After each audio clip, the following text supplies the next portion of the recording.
The significance of this November 22nd walk is that, as you probably know, November 22nd is kind of an infamous day. It's the day that Kennedy was shot and passed away. This particular November 22nd marks the 50th anniversary of that occasion.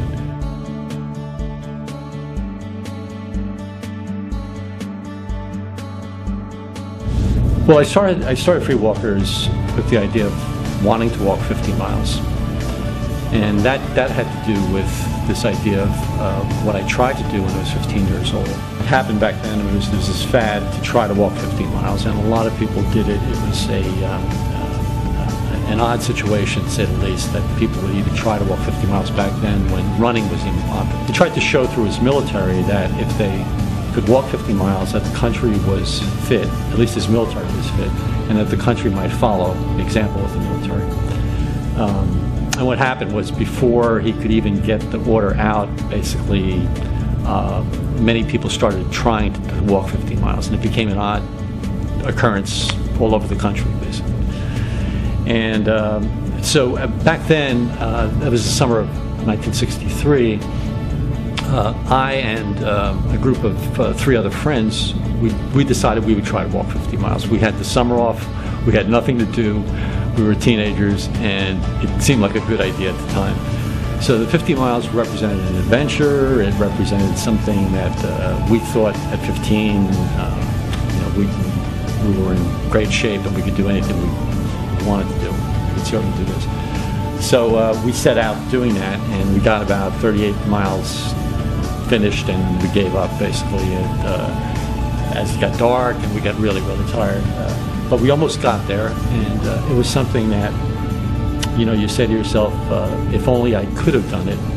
As I got older, I started thinking about that situation and wanted to know if I could still do 50 miles, walk 50 miles.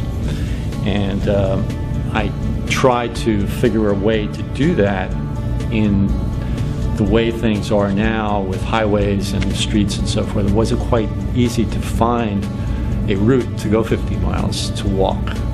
And I suddenly realized that society itself had developed this whole infrastructure that was not geared toward walking at all.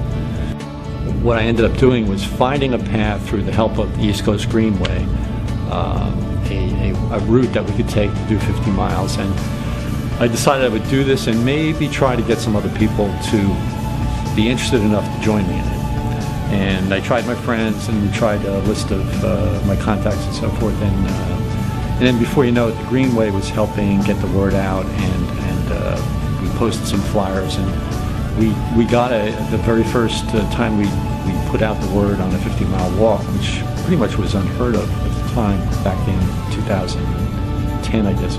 We got about 60 people showed up for the first walk, and I was pretty much amazed by the fact that they did this, and without a whole lot of idea as to why we were doing this and why everybody else was doing it. We just set off and did our 50 miles, and it was a great experience. So what I found out also was that I was not the only one that found this particular experience to be interesting, and lots of other people got something out of walking a long distance. It's the challenge of it, it's the physical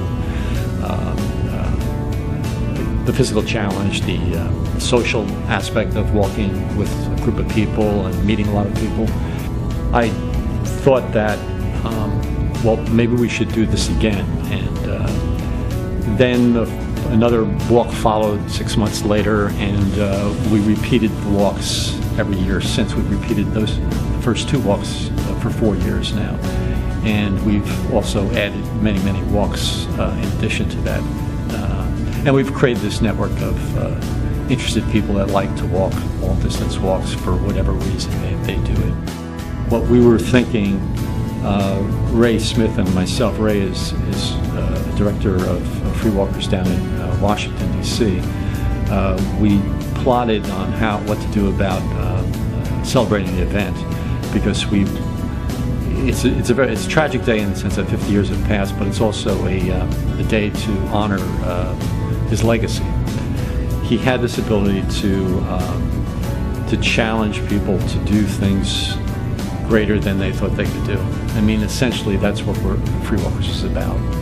We're doing that by starting in Arlington at Theodore Roosevelt Island, and we're going to go into the district and go around the district, a good part of the district itself, and we will be passing lots of monuments, and it's a very informal walk. It's free. Everybody's welcome to come.